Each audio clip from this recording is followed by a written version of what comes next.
भारत चीन सीमा पर शहीद हुए छत्तीसगढ़ के जवान गणेश राम कुंजाम का उनके गृह ग्राम में राजकीय सम्मान के साथ हुआ अंतिम संस्कार।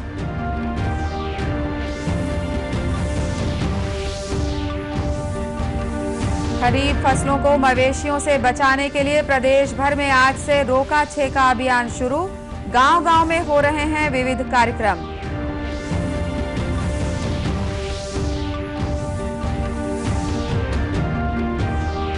प्रदेश में कोरोना मरीजों की संख्या 2000 के करीब पहुंची। 694 मरीजों का अस्पतालों में चल रहा है इलाज।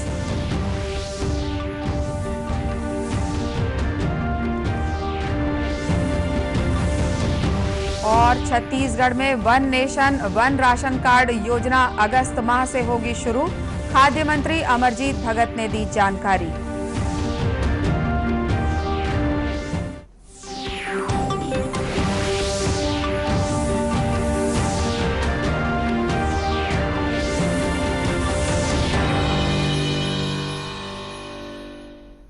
नमस्कार, आप देख रहे हैं दूरदर्शन समाचार। मैं हूं अनुराधा दुबे और अब समाचार विस्तार से।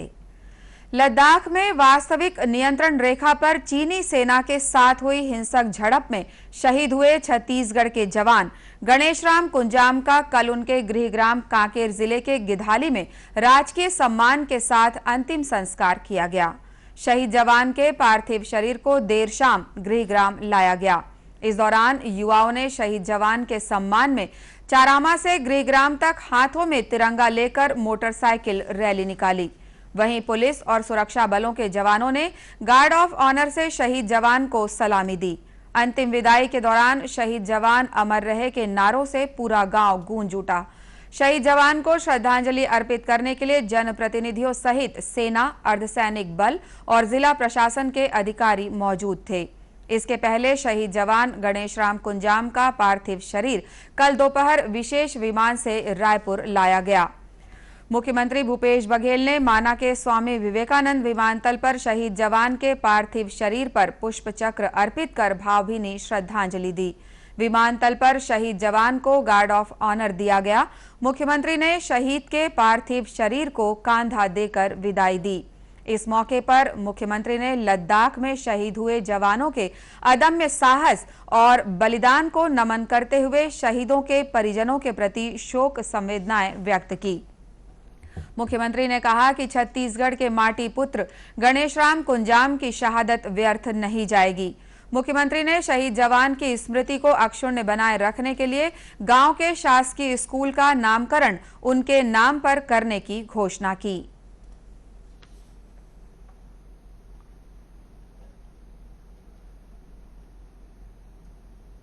गणेश राम कुंजाम जो छत्तीसगढ़ महतारी के लाडले सपूत देश की सुरक्षा के लिए अपने प्राणों की आहुति दी, ऐसे महान सपूत पर हम छत्तीसगढ़ वासियों को गर्व है। और जिन्होंने शहादत दी है वो शहादत बेकार नहीं जाएगी। हम सब देश के साथ हैं, सेना के साथ हैं, जवानों के साथ हैं। गणेश राम कुंजाम के स्मृति को अक्षुण्ण बनाए रखने के लिए जिस स्कूल में गिधाली में वो पढ़ रहे थे उस स्कूल का नाम शहीद गणेश राम कुंजाम के नाम से रखा जाएगा। उसके परिवारजनों को जो शासकीय सुविधा दी जाती है वो दी गई है। 20 लाख रुपया छत्तीसगढ़ शासन की ओर से और साथ ही उसके परिवार के एक सदस्य को शासकीय नौकरी दी जाएगी। उल्लेखनीय है कि लद्दाख में वास्तविक नियंत्रण रेखा पर चीनी सेना के साथ हुई हिंसक झड़प में भारतीय सेना के 20 जवान शहीद हो गए थे। भारत चीन सीमा पर चीनी सेना के साथ हुई हिंसक झड़प में शहीद जवानों को छत्तीसगढ़ सहित पूरे देश भर में श्रद्धांजलि दी जा रही है। इसी कड़ी में राजधानी रायपुर के शहीद भगत सिंह चौक पर विभिन्न सामाजिक और राजनीतिक संगठनों ने मोमबत्ती जलाकर और पुष्प अर्पित कर शहीद जवानों को श्रद्धांजलि दी। इस मौके पर शहीद जवानों के सम्मान में 2 मिनट का मौन भी रखा गया। श्रद्धांजलि कार्यक्रम में कांग्रेस विधायक विकास उपाध्याय और महापौर एजाज ढेबर सहित अन्य लोग शामिल हुए। उधर भिलाई के सुपेला चौक पर भी भाजपा सांसद विजय बघेल के नेतृत्व में शहीद जवानों को श्रद्धांजलि अर्पित की गई। इस मौके पर चीनी सामानों की होली जलाई गई और लोगों ने चीनी सामानों का बहिष्कार करने की शपथ भी ली। दुर्ग जिले के भिलाई में भी पूर्व सैनिक संघ के जवानों ने भारत चीन सीमा पर शहीद हुए जवानों को 2 मिनट का मौन रखकर श्रद्धांजलि अर्पित की। इस मौके पर सिविक सेंटर के पास देशभक्ति के नारों के साथ कैंडल रैली भी निकाली गई, जिसमें बड़ी संख्या में लोग शामिल हुए। पूर्व सैनिकों ने चीन के प्रति आक्रोश व्यक्त करते हुए कहा कि जरूरत पड़ने पर वे भी अपने देश के लिए सीमा पर जाने के लिए तैयार हैं। इसके पहले तो मैं खुद कहना चाहूंगा कि भारत सरकार को एक आवाज दे। अभी इसी हालत में हम जाने के लिए बिल्कुल सैनिकों बिल्कुल तैयार हैं और हमारे जोश जज्बे में कोई कमी नहीं है। हम जरूर भूतपूर्व सैनिक कहला रहे हैं, लेकिन हमारे जोश जज्बे में वही सैनिक है जो आज से भूतपूर्व सैनिक होने से पहले थे। मौका मिले तो हम बिल्कुल जाना चाहेंगे और हम तो चाहते हैं कि बिल्कुल हमारे जो भी हमने, क्योंकि कहा जाता है कि अनुभव जीवन में बहुत बड़ा, एक किसी भी इंसान के साथ अनुभव उसका बहुत जीवन में काम आता है। तो हमारा अनुभव तो कहीं ना कहीं भारतीय सेना के साथ है ही, और जो भी आज की नई पीढ़ी है उनके साथ ही हम कंधे से कंधा मिलाकर कहीं उनसे ज़्यादा हम बहुत आगे जाके अपने देश की रक्षा कर सकते हैं। तो चीन के बीच जो संघर्ष कार्रवाई हुई थी, जिसमें भारतीय सेना के 20 जवान शहीद हुए थे, उनकी याद में आज हम लोगों ने श्रद्धांजलि सभा और कैंडल मार्च का आयोजन किया गया था, जिसमें हमारे दुर्ग जिले के भारतीय सेना से सेवानिवृत्त सैनिक, जिसमें भारतीय थल सेना, नौसेना और वायुसेना के सभी पूर्व सैनिक शामिल हुए हैं। इस दौरान भूतपूर्व सैनिकों ने लोगों से चीनी सामानों के बहिष्कार की अपील भी की। खरीफ फसलों को मवेशियों से बचाने के लिए प्रदेश भर में आज से रोका छेका की तैयारियां शुरू हो गई हैं। गांव में आयोजित इस कार्यक्रम में पंचायत प्रतिनिधियों सहित ग्रामीण उत्साह के साथ हिस्सा ले रहे हैं।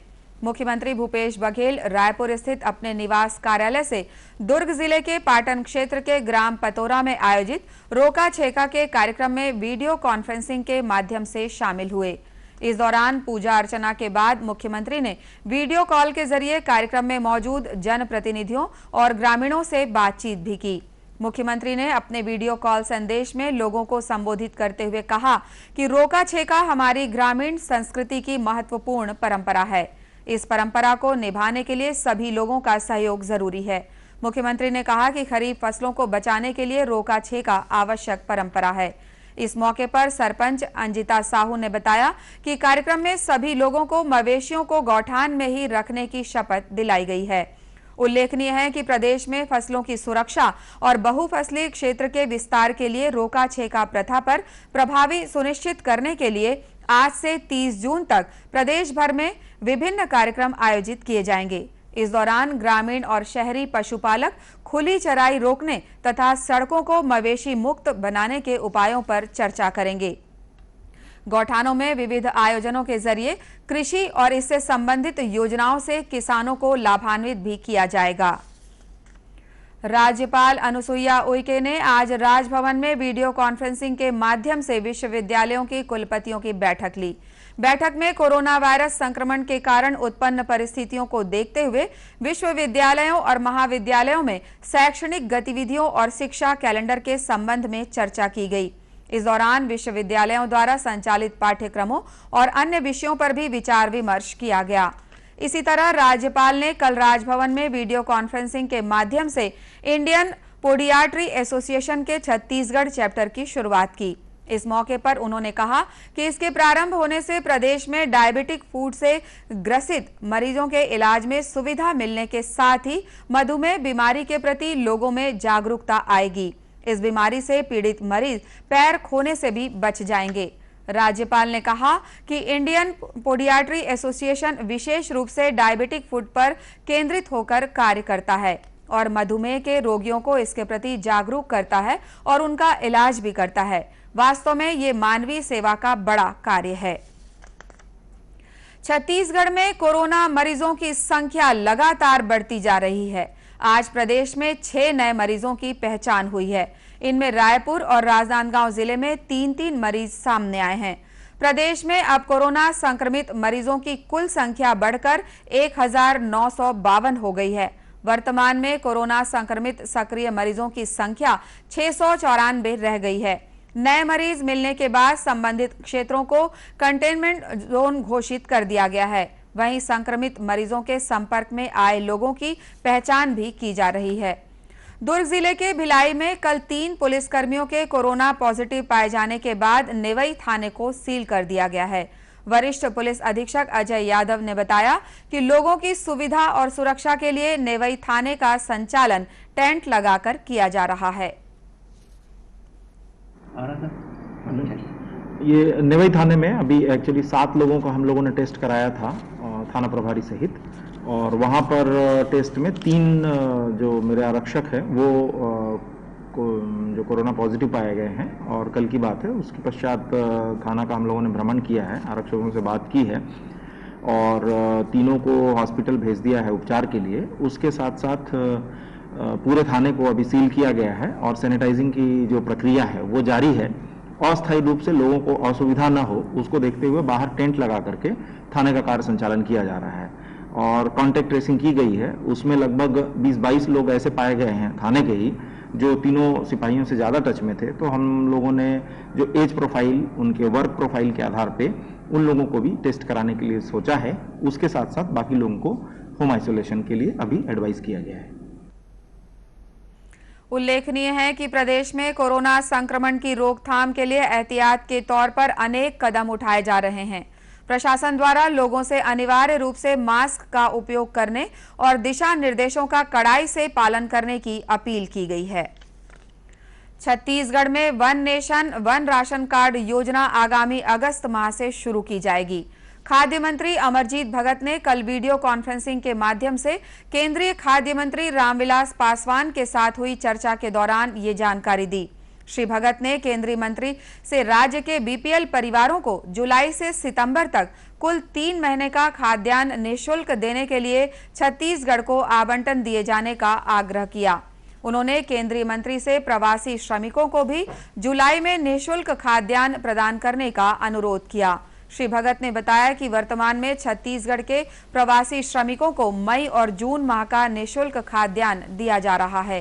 केंद्रीय मंत्री ने बताया कि प्रधानमंत्री गरीब कल्याण योजना के तहत आगामी 3 महीने के लिए निःशुल्क खाद्यान्न आवंटन और प्रवासी श्रमिकों को जुलाई में भी निःशुल्क खाद्यान्न देने का प्रस्ताव विचाराधीन है।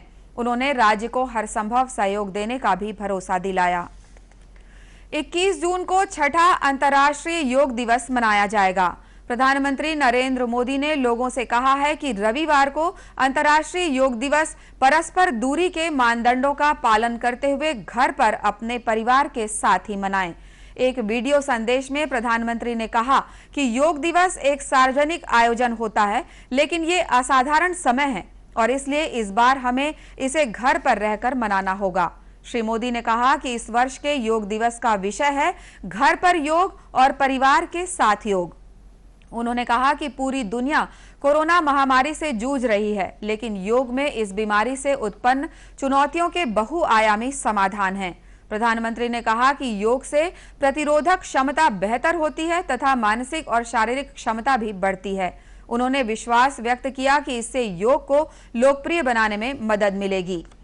इधर छत्तीसगढ़ में भी योग आयोग द्वारा अंतर्राष्ट्रीय योग दिवस मनाने की तैयारियां शुरू कर दी गई हैं। कोरोना वायरस संक्रमण के कारण इस वर्ष 21 जून को अंतर्राष्ट्रीय योग दिवस के अवसर पर सामूहिक कार्यक्रम का आयोजन नहीं होगा और इसे डिजिटल प्लेटफॉर्म पर मनाया जाएगा। इस दिन सुबह 7 बजे आम जनता अपने घरों से डिजिटल प्लेटफॉर्म पर योग दिवस समारोह में पूरे विश्व के साथ शामिल हो सकेगी। इस 45 मिनट के सामान्य योग प्रोटोकॉल के तहत हजारों लोग शामिल होकर सामूहिक योग प्रदर्शन करेंगे। राज्य शासन के समाज कल्याण विभाग ने इस संबंध में सभी कलेक्टर्स को दिशा निर्देश जारी किए हैं। इस वर्ष योग के प्रति जागरूकता और लोगों की सक्रिय भागीदारी के लिए केंद्रीय आयुष मंत्रालय और भारतीय संस्कृति संबद्ध परिषद द्वारा माई लाइफ माई योगा प्रतियोगिता का आयोजन भी 2 चरणों में किया जा रहा है। अंत में मुख्य समाचार एक बार फिर। भारत चीन सीमा पर शहीद हुए छत्तीसगढ़ के जवान गणेश राम कुंजाम का उनके गृह ग्राम में राजकीय सम्मान के साथ हुआ अंतिम संस्कार।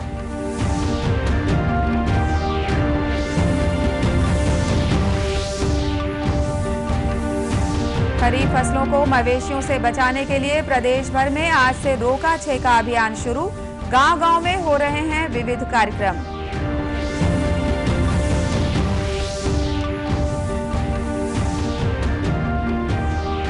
प्रदेश में कोरोना मरीजों की संख्या 2000 के करीब पहुंची। 694 मरीजों का अस्पतालों में चल रहा है इलाज।